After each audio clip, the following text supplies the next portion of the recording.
Assalamualaikum warahmatullahi wabarakatuh.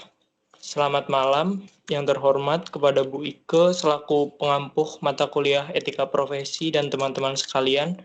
Perkenalkan, kami dari grup 7 Etika Profesi kelas C. Di sini terdiri dari saya sendiri, Ishak Lutfi Pranowo,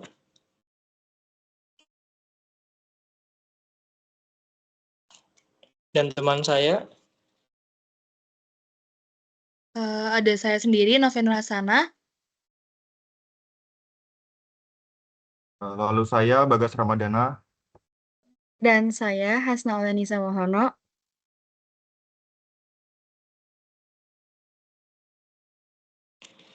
Oke, pada kesempatan kali ini kita akan mempresentasikan hasil tugas besar mata kuliah Etika Profesi, di mana kami mengangkat sebuah topik tentang online voting. Bisakah kita mencapai demokrasi yang lebih besar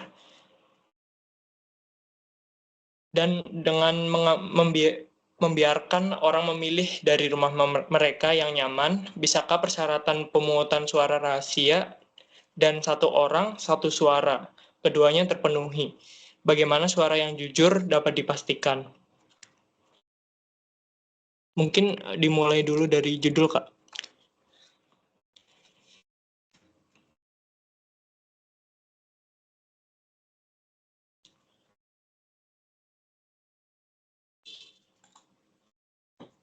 Oke, kelompok kami mengangkat sebuah judul yaitu Transformasi Demokrasi Digital dalam Implementasi dan Tantangan Sistem E-Voting di Indonesia.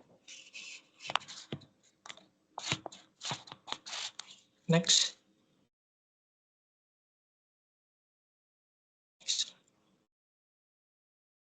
Boleh di next lagi, Kak. Oke, untuk abstrak sendiri mempunyai 3 poin penting. Yang pertama, e-voting sebagai solusi demokrasi digital, di mana implementasi e-voting di Indonesia menawarkan inovasi untuk meningkatkan efisiensi dan transparansi dan partisipasi juga dalam pemilu, dengan menekankan manfaat seperti aksesibilitas lebih luas, keadaan fasilitas, serta integritas melalui kejujuran dan transportasi. Yang kedua, ada analisa perspektif etika, di mana penelitian mengeksplorasi berbagai teori etika seperti utilitarianisme, deontologi, keadilan, moralitas sosial, kepribadian yang mulia, dan teologi untuk memahami dampak etis e-voting mulai dari kewajiban moral hingga tujuan jangka panjang memperkuat demokrasi digital. Serta yang terakhir ada faktor kunci keberhasilan, di mana keberhasilan dari e-voting bergantung pada kesiapan hukum, infrastruktur teknologi, aduan masyarakat, keamanan data, serta kolaborasi lintas sektor dan internasional untuk mencapai demokrasi yang inklusif dan adil. Untuk di bagian pendahuluan juga memiliki 3 poin khusus. Yang pertama adalah latar belakang, di mana e-voting telah menjadi solusi potensial untuk meningkatkan efisiensi dan transparansi dalam pemilihan umum. Di Indonesia, tantangan dalam proses pemilu yang tradisional seperti logistik, waktu, dan biaya mendorong pengembangan sistem e-voting sebagai alternatif. Yang kedua ada tujuannya, yaitu membahas urgensi persiapan e-voting di Indonesia, menilai kesiapan teknologi dan regulasi, serta memahami peluang dan tantangan yang dihadapi untuk mewujudkan pemilu yang berbasis digital, andal, dan inklusif. Untuk manfaat pembahasan isu e-voting ini, diskusi tentang e-voting di Indonesia bertujuan untuk mendorong modernisasi sistem pemilu yang lebih efisien, aman, dan inklusif. Dengan memahami isu ini, membuat kebijakan, masyarakat, dan pemangku kepentingan dapat bersama-sama menentukan solusi atas kendala teknis, hukum, dan sosial. Pembahasan ini juga penting untuk membangun kepercayaan publik terhadap sistem e-voting serta mempercepat transformasi digital di sektor pemerintah sejalan dengan visi Indonesia di era teknologi yang lebih maju.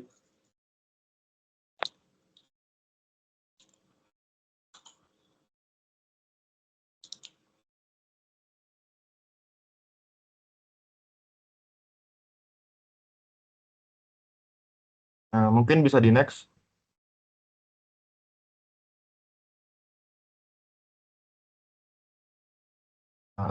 Oke, di sini saya akan melanjutkan presentasi dari teman saya yaitu tentang isu etika yang ada di topik kami, yaitu di sini saya ada 3 garis besar isu etika yang ada di topik kami, yaitu pertama ada isu mencapai demokrasi yang lebih besar secara online, lalu prinsip pemungutan suara secara rahasia, satu orang satu suara, dan dapat dipenuhi di dalam pemilu online, lalu ada suara jujur melalui pemilihan online. Mungkin bisa di next.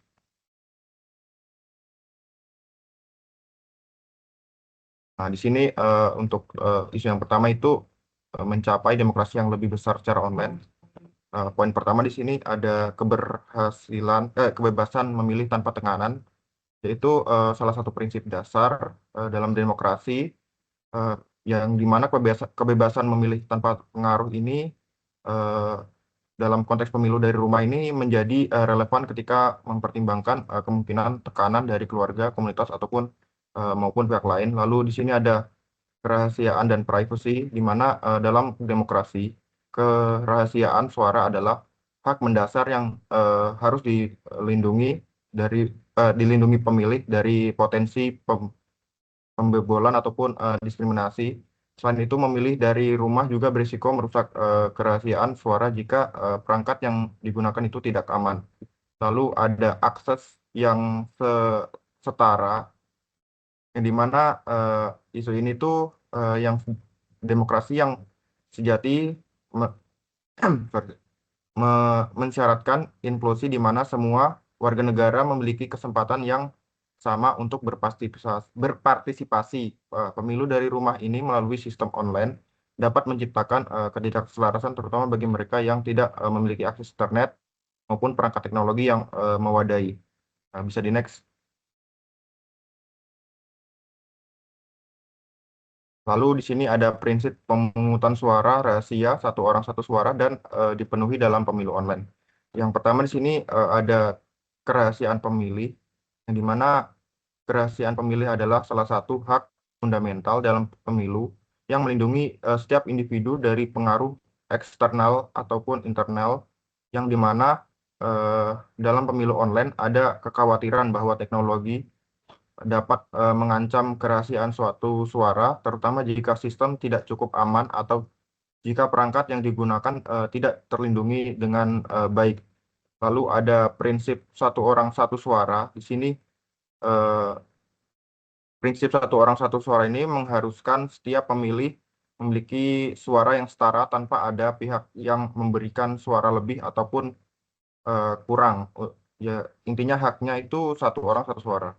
Lalu di ketiga di sini ada partisipasi yang setara, yang dimana dalam memastikan satu orang satu suara, etika menuntut bahwa semua individu tanpa memandang status sosial, akses teknologi ataupun latar belakang memiliki kesempatan yang setara untuk berpartisipasi dalam pemilu online ini. Lalu bisa di next. Nah, di sini ada suara jujur yang melalui pemilihan online. Nah, di sini di isu ini ada 3 juga, yang dimana transparansi dan akuntabilitas, di mana pemilih berhak mengetahui bagaimana suara mereka dihitung dan memastikan bahwa prosesnya transparan tanpa ada kurangnya transparansi, menciptakan kecurigaan yang merusak legitimasi. Lalu ada keamanan dan integritas sistem, yang dimana sistem pemilu harus bebas dan dari manipulasi baik oleh individu, kelompok, ataupun pemerintah. Adanya manipulasi suara tidak hanya melanggar hukum, tetapi juga merusak demokrasi. Lalu ada kepercayaan publik, yang dimana kepercayaan adalah inti dari demokrasi. Jika masyarakat tidak percaya bahwa pemilu online itu jujur dan adil, maka hasil pemilu tidak akan memiliki legalitas. Ini bisa di next.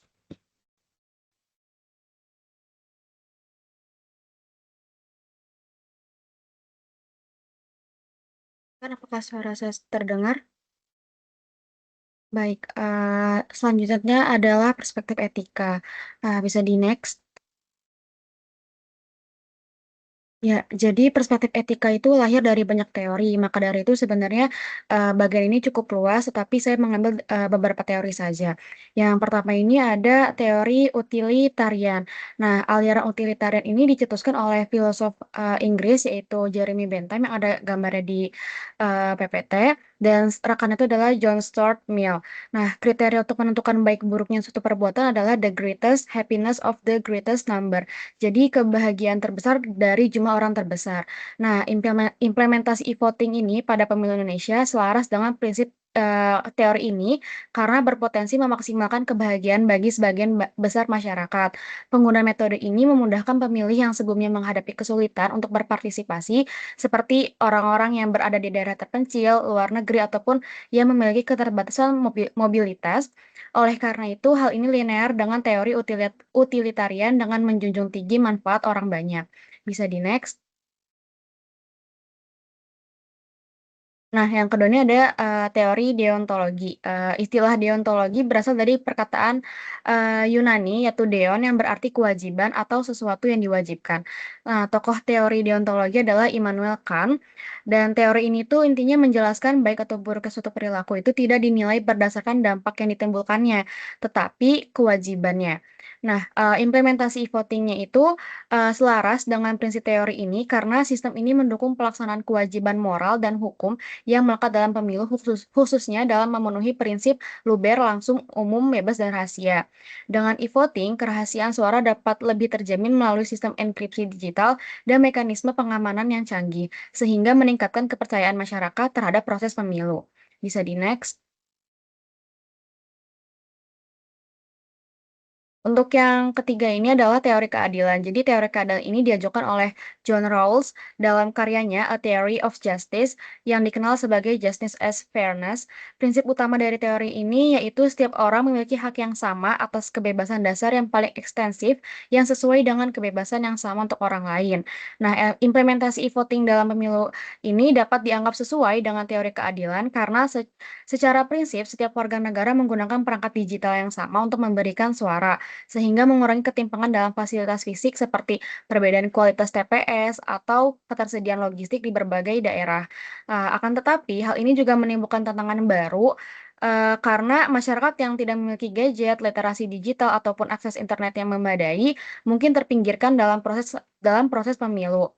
Ketimpangan akses teknologi ini menciptakan situasi di mana kelompok tertentu tidak dapat berpartisipasi secara setara yang bertentangan dengan prinsip keadilan. Bisa di next. Ya, yang keempat ini ada teori moralitas sosial, di mana teori ini bersumber dari pemikiran Thomas Hobbes dan rekan-rekannya. Dan teori moralitas sosial ini menekankan bahwa segala peraturan, nilai, norma, dan tata sila yang diwujudkan dalam sebuah masyarakat itu adalah sesuatu yang disetujui bersama. Nah, implementasi e-votingnya ini belum bisa sepenuhnya dikatakan sesuai dengan prinsip teori ini. eh, Berdasarkan rencana awalnya saja, tetapi setelah sistem e-voting diterapkan, kualitas pelaksanaannya akan ditentukan oleh sejauh mana prinsip moral seperti kejujuran, transparansi, dan keadilan dapat dipertahankan selama seluruh proses pemilu. Jadi kalau misalkan dalam pelaksanaannya sudah menjunjung tinggi nilai-nilai tadi, baru bisa dibilang selaras dengan teori moralitas sosial. Bisa di next. Nah, yang kelima ini ada teori personality virtue atau kepribadian mulia. Jadi, teori ini tuh bersumber dari pemikirannya Aristoteles. Nah, menurut Aristoteles, etika dikaitkan pada kepribadian, sifat, perangai, ataupun 199 ciri-ciri perwatakan. Berdasarkan teori ini juga, masalah yang lebih ditekankan adalah dimensi individu atau manusianya, dan bukan perbuatan yang dihasilkannya. Nah, implementasi e-voting-nya ini akan sesuai dengan prinsip teori ini jika setiap individu yang terlibat, baik penyelenggara maupun peserta pemilu, menjunjung tinggi perilaku terpuji yang mendukung kelancaran dan integritas proses demokrasi. Bagi penyelenggaranya, hal ini berarti mereka harus menjaga transparansi dalam setiap tahap pelaksanaan e-voting, mulai dari perancangan sistem, pengawasan, hingga pengumuman hasil pemilu. Dan bagi peserta pemilunya, kebajikan kebajikan pribadi juga memainkan peran yang sangat besar, yaitu dengan menggunakan hak pilih mereka secara bijak, berdasarkan informasi yang akurat dan terpercaya, serta menghindari segala bentuk godaan untuk terlibat dalam kecurangan ataupun pemilihan berdasarkan alasan yang tidak etis. Bisa di-next. Baik, selanjutnya ini adalah teori yang terakhir yang saya bahas, yaitu teori teleologi. Jadi istilah teleologi itu berasal dari bahasa Yunani, yaitu telos, yang berarti tujuan. Jadi teori ini tuh menyatakan bahwa baik atau buruknya suatu perbuatan itu tergantung pada tujuan yang dicapainya. Nah, implementasi e-voting dalam pemilu Indonesia ini sesuai dengan teori ini, karena hal ini memiliki tujuan yang baik, yaitu menciptakan proses pemilu yang lebih efisien, transparan, dan inklusif yang dapat meningkatkan partisipasi masyarakat secara keseluruhan, sehingga meningkat pula nilai demokratis dalam negara Indonesia. Jadi bisa ditarik kesimpulan dari perspektif etika yang udah saya bahas sebelum-sebelumnya, bahwa implementasi e-voting ini sesuai atau selaras dengan beberapa teori etika. Hal ini pun tentu saja meningkatkan demokrasi di Indonesia. Mungkin bisa di-next.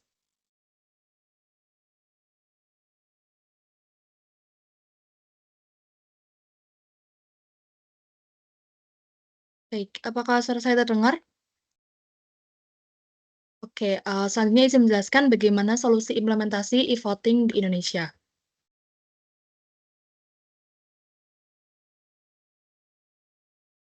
Dalam konteks transformasi demokrasi digital di Indonesia, implementasi sistem e-voting menawarkan, berbagai solusi, buat meningkatkan efisiensi dan transparansi dalam proses pemilihan umum.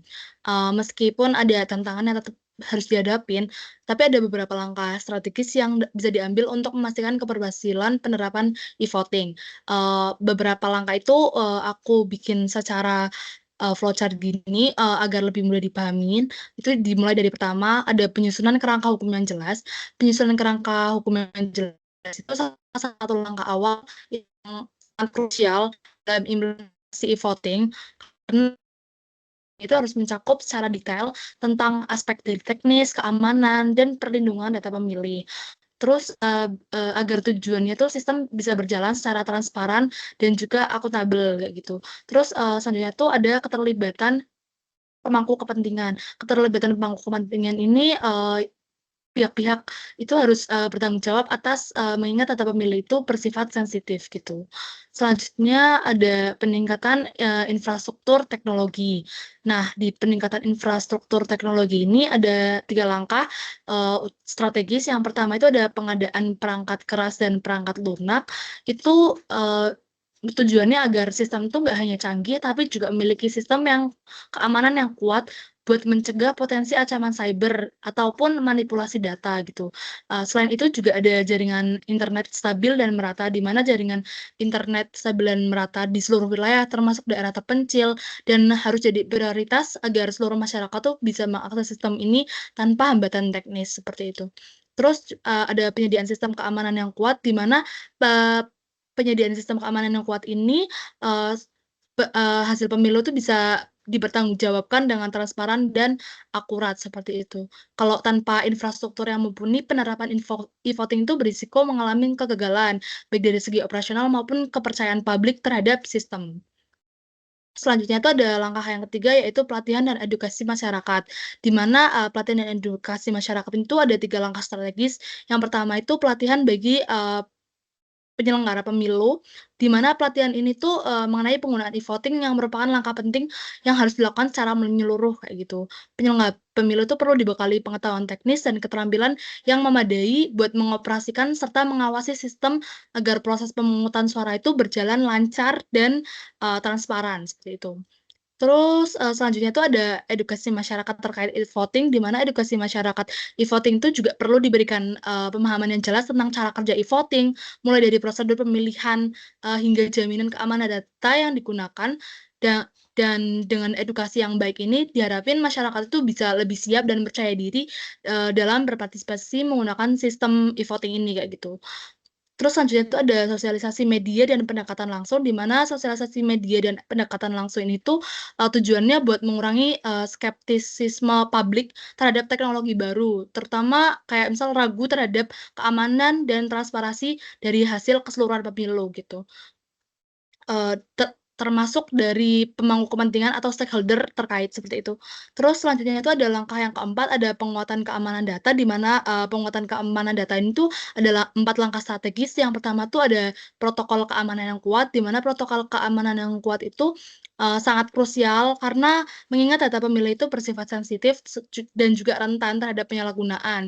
Jadi guna melindungi informasi pribadi pemilih gitu dari risiko kebocoran ataupun serangan cyber dan yang bisa ngancam integritas dari event pemilu ini gitu. Terus selanjutnya itu ada penggunaan teknologi enkripsi data, di mana teknologi enkripsi yang canggih itu wajib diterapin buat memastikan bahwa data yang dikirim dan diterima tetap terlindungi setelah tidak dapat diakses oleh pihak yang tidak berwenang. Terus selanjutnya itu ada penerapan audit trail untuk rekam jejak proses pemungutan, di mana ini tuh merekam setiap proses dan aktivitas dalam sistem. Jadi setiap suara itu dapat dipertanggungjawabin secara transparan dan akurat gitu. Penguatan keamanan ini juga nggak hanya bertujuan untuk menjaga kepercayaan masyarakat atau publik terhadap e-voting, tapi juga memastikan bahwa hasil dari pemilu ini bebas dari manipulasi dan juga ada kredibilitasnya gitu dalam proses demokrasi. Yang terakhir itu ada kolaborasi dengan ahli keamanan cyber, di mana biasanya pengujian sistem secara keseluruhan dan berkala itu bakal semakin memperkuat pertahanan e-voting terhadap berbagai ancaman-ancaman yang mungkin muncul ketika pelaksanaan seperti itu. Terus yang kelima itu ada penyusunan rencana kontingensi, di mana terdapat 4 langkah strategis. Yang pertama ada pengadaan prosedur darurat, di mana pengadaan prosedur darurat itu mengingat biasanya kalau misal ada event tahunan seperti pemilu itu potensi masalah teknis itu bakal muncul selama proses pemungutan suara. Jadi untuk penyusunan rencana kontingensi ini penting untuk agar matang dalam implementasinya serta juga mencakup prosedur yang bisa diterapkan ketika terjadi kegagalan sistem kayak gangguan jaringan atau masalah teknis lain kayak gitu. Terus selanjutnya tuh ada penyediaan perangkat cadangan, di mana mekanisme pemungutan suara manual itu bisa jadi alternatif atau tim teknis yang siap siaga untuk menangani kendala secara cepat dan efektif gitu. Terus selanjutnya tuh ada penyediaan perangkat cadangan, di mana ada pengujian berkala. Pengujian berkala ini tujuannya jelas, jadi kalau misal simulasi dan uji coba berkala terhadap skenario darurat itu perlu dilakuin karena untuk mastiin kesiapan semua pihak dalam mengatasi berbagai kemungkinan masalah. Terus dan proses pemilu itu tetap kredibel dan hasilnya itu bisa pertanggungjawabkan gitu. Terus yang terakhir langkah strategis lainnya yaitu ada kolaborasi dengan negara lain, di mana ada yang pertama itu ada transfer pengetahuan, biasanya tuh belajar dari pengalaman negara lain yang udah berhasil menerapin e-voting, jadi wawasan bagi Indonesia dan kayak negara kayak Estonia, Brazil itu udah sukses mengadopsi teknologi pemungutan suara elektronik dan bisa jadi contoh dalam penerapan infrastruktur keamanan dan peningkatan kepercayaan publik terhadap e-voting gitu. Nah, melalui kolaborasi internasional ini, Indonesia itu bisa memanfaatkan teknologi terkini dan juga memahami praktek-praktek yang udah terjadi gitu di negara lain. Selanjutnya itu ada pengembangan kapasitas SDM, di mana dengan kolaborasi internasional ini praktik-praktik terus tantangan-tantangan yang telah dihadapi oleh negara lain itu bisa dipelajari oleh SDM dari negara kita sendiri yaitu Indonesia gitu. Terus ada kerjasama internasional, di mana kerjasama itu juga membuka peluang transfer pengetahuan dan juga pengembangan kapasitas sumber daya manusia dalam aspek teknis ataupun operasional e-voting. Jadi dengan mengadopsi solusi yang telah terbukti gitu efektif di negara lain, Indonesia itu juga hanya mempercepat proses implementasi e-voting, tapi juga mastiin bahwa sistem e-voting ini aman, transparan, dan sesuai dengan kebutuhan demokrasi di tanah air gitu. Selanjutnya tuh ada argumen dan justifikasi solusi, di mana yang pertama itu ada dari perspektif utilitarian. Argumennya itu e-voting menciptakan kebahagiaan terbesar bagi banyak orang dengan memperluas partisipasi pemilih, terutama di daerah terpencil, luar negeri, dan disabilitas. Nah, solusinya tuh tadi seperti peningkatan infrastruktur teknologi, pelatihan, dan edukasi masyarakat gitu. Terus untuk perspektif deontologi itu ada argumennya pemenuhan kewajiban moral dan hukum negara dalam menjamin luber atau langsung umum bebas dan rahasia, dengan solusinya itu penyusunan kerangka hukum dan penguatan keamanan data. Selanjutnya itu ada perspektif keadilan, di mana argumennya itu setiap warga negara harus memiliki akses yang setara. Solusinya yaitu peningkatan akses internet dan penyediaan perangkat digital. Selanjutnya itu ada perspektif moralitas sosial, di mana argumennya itu kejujuran, transparansi, dan keadilan dalam pemilu. Solusinya itu penguatan keamanan data dan rencana kontingensi pemilu. Selanjutnya itu ada perspektif kepribadian mulia, di mana argumennya itu perilaku berbasis kebajikan dari penyelenggara dan pemilih. Solusinya yaitu pelatihan dan edukasi masyarakat untuk menjaga perilaku etik gitu. Selanjutnya itu ada perspektif teleologi, di mana argumennya itu tujuan akhirnya adalah efisiensi, partisipasi, dan transparansi. Solusinya yaitu peningkatan infrastruktur dan penyusunan rencana kontingensi.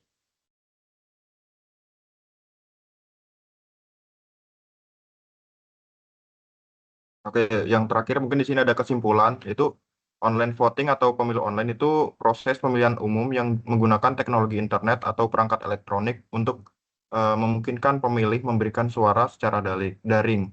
Nah, pemilu online dapat menjadi salah satu solusi yang bagus jika dilakukan dengan perencanaan yang matang dan dukungan infrastruktur yang memadai.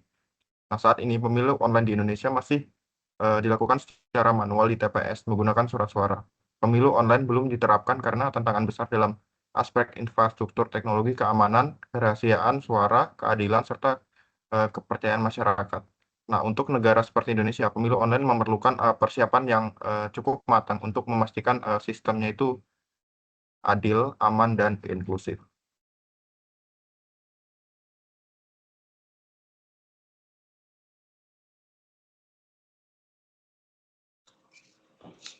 Oke, baik. Mungkin cukup sekian dari kelompok 7. Semoga presentasi ini bisa membuka diskusi lebih lanjut di mana kita semua tahu tentang bagaimana teknologi itu bisa membawa demokrasi ke tingkat yang lebih tinggi. Terima kasih atas perhatiannya. Apabila ada kesalahan kata, kami mohon maaf. Wassalamualaikum warahmatullahi wabarakatuh. Waalaikumsalam warahmatullahi wabarakatuh.